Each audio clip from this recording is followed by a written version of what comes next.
a esta hora en contacto a través de la plataforma Zoom al economista Jorge González Izquierdo, a quien siempre le agradecemos aquí en Radio 1 por los minutos que nos da y por esos términos tan sencillos que nos permite conocer cómo está la economía de nuestro país. Economista, muy buenos días, es un gusto conversar con usted a esta hora de la mañana. El gobierno en estos últimos días ha estado tomando ha estado realizando algunos anuncios en el tema económico. Me gustaría empezar con el tema de la remuneración mínima. Se ha incrementado y esto en cuánto podría ayudar o si de alguna manera es solo algo simbólico en la economía de todos los peruanos. Bienvenido.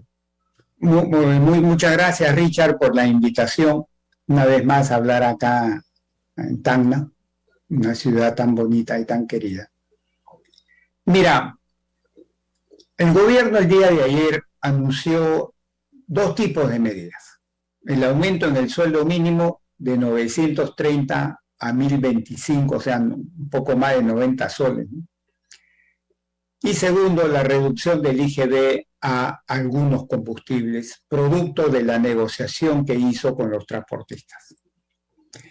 Tú me estás preguntando sobre el aumento al sueldo mínimo. Mira, el aumento al sueldo mínimo tendría que hacerse en función de tres variables.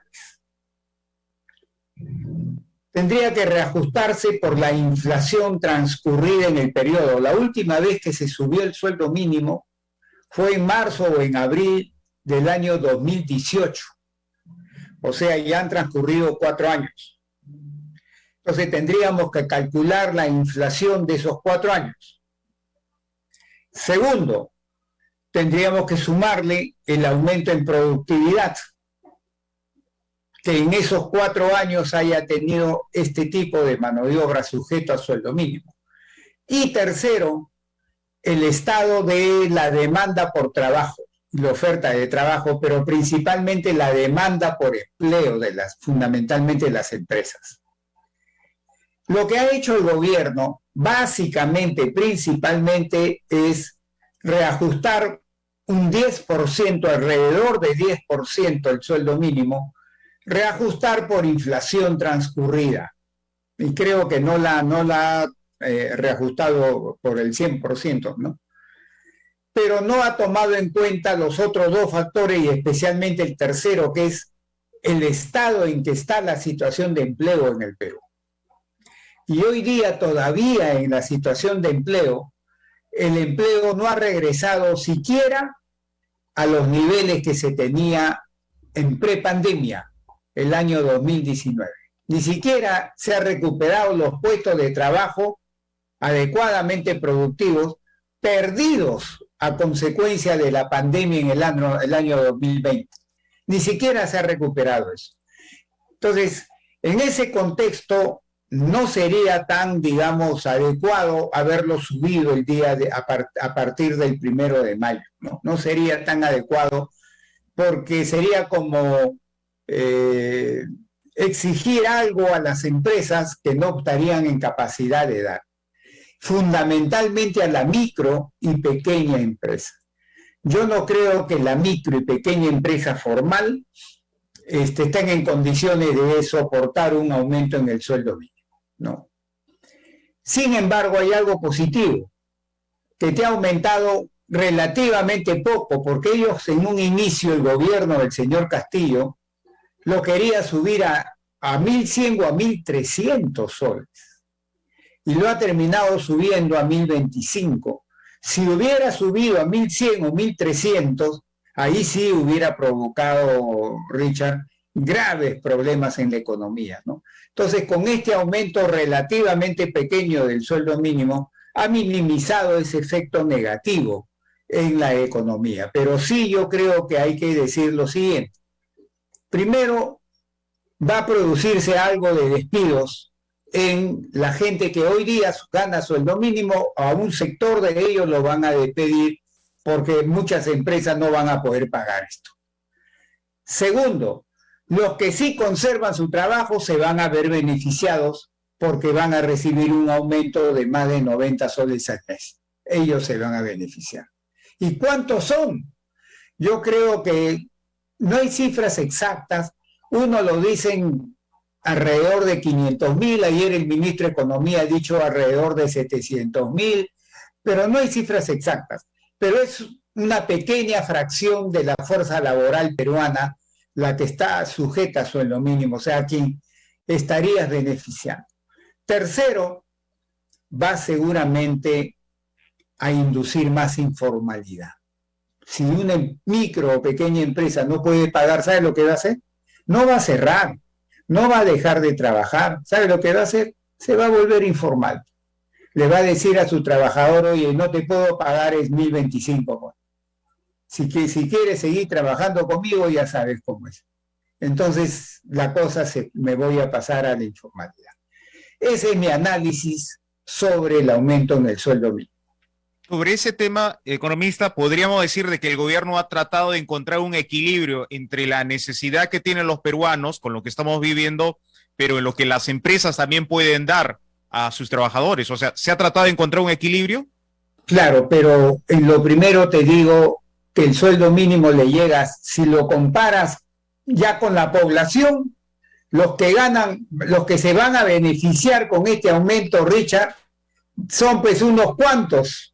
Poquísimo, si lo compara con la población del Perú. Poquísimo se van a beneficiar. Correcto. Actualmente estamos viviendo problemas en la economía de la canasta familiar. Las personas ven que su dinero ya no puede comprar la misma cantidad de productos que habitualmente lo hacía. Cuando una frase siempre se dice, todo sube menos los sueldos, este anuncio que da el gobierno, entonces, en la práctica, en la realidad, tampoco va a llenar de dinero a los bolsillos de los peruanos, o por lo menos a ese porcentaje que se busca. Mira, Rita, yo lo pongo así. Los precios suben por ascensor y los sueldos suben por escalera. Lo vuelvo a repetir, ¿eh? Los precios suben por ascensor rapidito y mi sueldo, mis ingresos suben por escalera despacito. ¿Eso qué dice? De que el aumento de precios me gana el aumento de mi sueldo, si es que me lo dan. Entonces mi poder de compra baja. Y eso lo puedes conseguir remediar de dos formas. O provocas que los precios bajen, ¿no?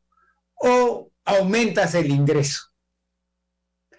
Pero este aumento de precios, Richard, tiene dos componentes transitorios. El primer componente transitorio es la guerra de Rusia con Ucrania. Si esa guerra se acaba en un mes, entonces vamos a observar que en el mundo los precios de los combustibles y de los alimentos van a bajar. Y eso se tiene que meter acá al Perú, y en el Perú también vamos a observar que producto de la paz entre Rusia y Ucrania, baja el precio de los combustibles y de los alimentos. Entonces es algo transitorio. Segundo, el paro de los transportistas que originó pues que en los mercados haya desabastecimiento y consecuencia de ello los precios suban más. Acá en Lima, por ejemplo, amigos, por 3 zanahorias te estaban cobrando 10 soles. Pero eso era producido por el paro de transportistas que las zanahorias no llegaban a los mercados, pues porque no lo dejaban pasar, ¿me entienden? Pero ahora que el gobierno está negociando para que se levante el paro, entonces ya van a normalizarse la llegada de los alimentos a los mercados y ahí comenzará a bajar también esos precios. O sea, esto es un fenómeno transitorio, Richard, no es permanente. Por lo tanto, las medidas que tome el gobierno, por ejemplo, esta reducción de impuestos del selectivo al consumo de los combustibles, a algunos, tiene que ser transitorio, no puede ser permanente. Correcto. Pasando a ese tema, al tema de los impuestos al combustible, usted ya adelantó algo, no es para todos. No sé si usted nos puede graficar en esos términos tan sencillos que usted utiliza para que la población que nos escucha pueda entender. Hay que diferenciar entre gasol y gasolina. No es lo mismo, amigos, vuelvo a repetir. Gasol con H-Oil al final, gasol y gasolina, no es lo mismo. La diferencia entre el gasol con la gasolina es que el gasol lleva un componente de etanol. la gasolina no. Entonces, el gasol básicamente se vende en Lima y en algunas principales ciudades del Perú. Es lo que te venden los grifos, digamos, modernos. Ellos te venden gasol. Pero en el resto del Perú, si sales de las grandes ciudades, te venden básicamente gasolina. Entonces, la norma que ha sacado el gobierno dice así: vamos a reducir el selectivo al consumo hasta el 90%, solo a la gasolina de 84, a la gasolina de 90 y al gasol de 84.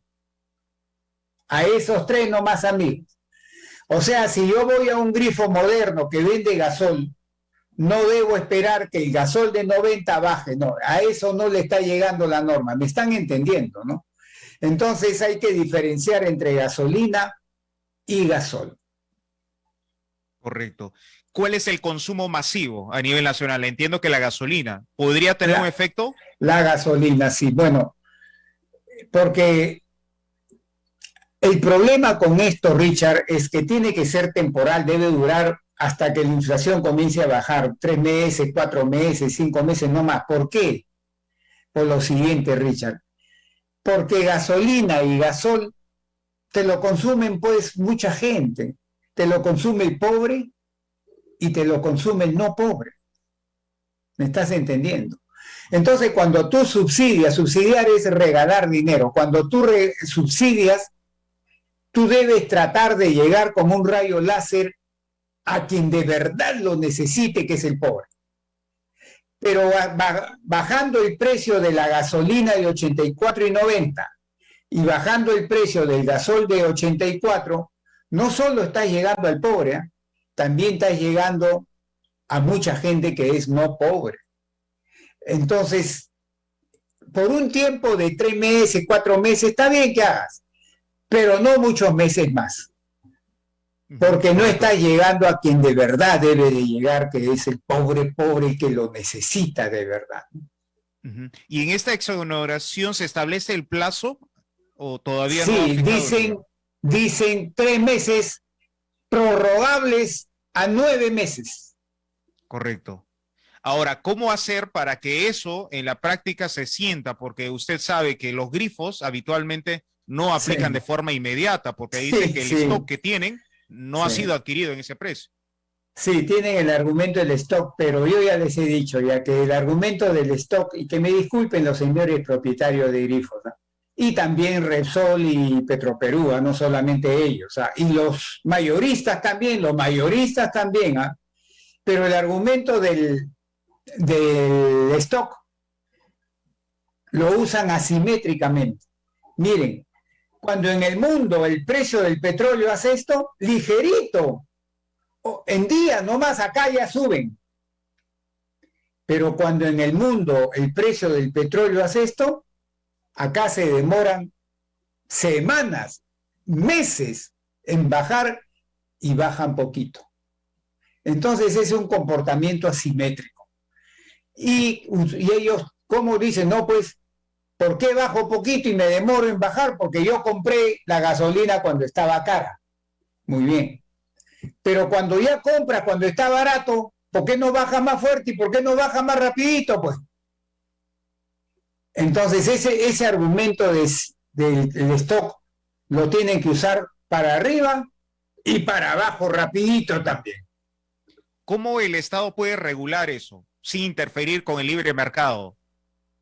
No solamente conversando con las asociaciones, con Repsol, con Petroperú, con los mayoristas y con la asociación de propietarios de grifos, conversando con ellos para que lo hagan rapidito.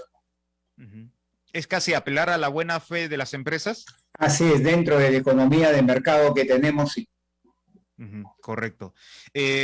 Por otro lado, esto podría, ya entrando al plano político, y justamente le pediría su lectura política, ¿esto cómo calma las aguas de estas semanas convulsionadas que hemos tenido en torno al paro de los transportistas? Yo pensé que hoy día el 100% del paro se iba a levantar, ¿ah? Y se iban a normalizar ya los precios de los alimentos en los mercados de todo el Perú.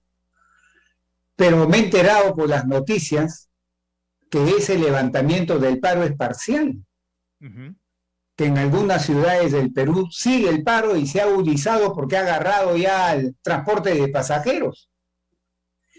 Entonces vamos a ver cómo lo resuelve eso el gobierno. Te digo, yo pensé que era el acuerdo de ayer que llegó el gobierno era al 100%, pero la vida real hoy día está diciendo de que no es así.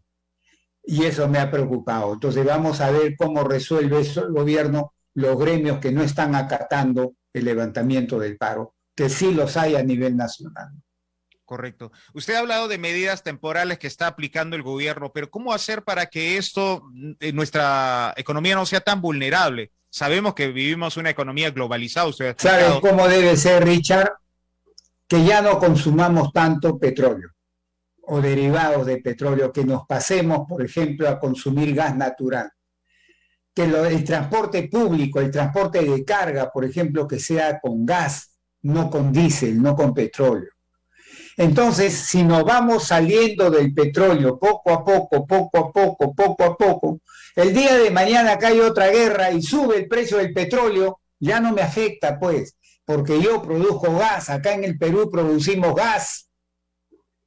Entonces tiene que aplicarse una política para gradualmente ir cambiando la matriz energética de nuestro querido país, alejarnos del consumo del petróleo y sus derivados e irnos al consumo del gas que producimos y de los carros eléctricos. Entonces ahí nos apartamos del petróleo, y si el día de mañana ocurre una guerra brava en el mundo y el petróleo se vuelve a disparar, a mí ya no me va a afectar tanto, Richard. Esa es la única forma. Otro tema que ha estado pendiente, y esto se ha visto en Junín en la plataforma de lucha, es el tema agrario. Usted sabe que se ha incrementado tremendamente los fertilizantes, sí. ¿El gobierno ha estado tomando acción desde su evaluación en este tema de agricultura? El gobierno ha anunciado 2 medidas, pero que para mí no resuelven el tema. Una es comenzar a utilizar como fertilizante el guano de isla, y que el gobierno le daría a los agricultores, sobre todo a la agricultura familiar, ¿no? Le daría guano de isla para que lo usen como fertilizante. O sea, eso sería regresar al siglo XIX, pues, Richard. Cuando se acuerdan el guano de isla, pues, que era el Perú gran exportador de guano de isla, pues, ¿se acuerdan? Con Pierola, con todos ellos. Bueno, y lo segundo es que dice que va a comprar de emergencia a Bolivia, que nos va a vender un fertilizante también que ellos tienen ahí que les sobra, supuestamente. Pero son cantidades pequeñas, relativamente pequeñas, que no llenan el hueco que se tiene acá nacionalmente en el Perú, ¿no? Dentro del Perú. Entonces estas 2 medidas creo yo que paliarán en algo, pero no es la solución al problema, ¿no? Ahí la solución al problema también, si tú quieres solucionar el problema, Richard, es que con el gas que tenemos, hacer plantas para que fábricas, para que nosotros produzcamos nuestros fertilizantes. Nosotros, en base al gas, Richard, en base al gas. Correcto. ¿Y usted nota que el gobierno sabe a dónde va en estos temas? ¿O es que conforme le viene el problema ve que... No, mira, lamentablemente no, están tomando la medida por lo que le salieron los transportistas, por eso han bajado el IGB. Le salieron el paro agrario, por eso están viendo el fertilizante. O sea, no tienen una política que tú digas estable, que la tengan acá en la cabeza. Es el bombero. Uy, sale una llama de fuego, ahí voy. Sale acá, ahí voy. Así no se hace política económica para un país como el Perú. Correcto.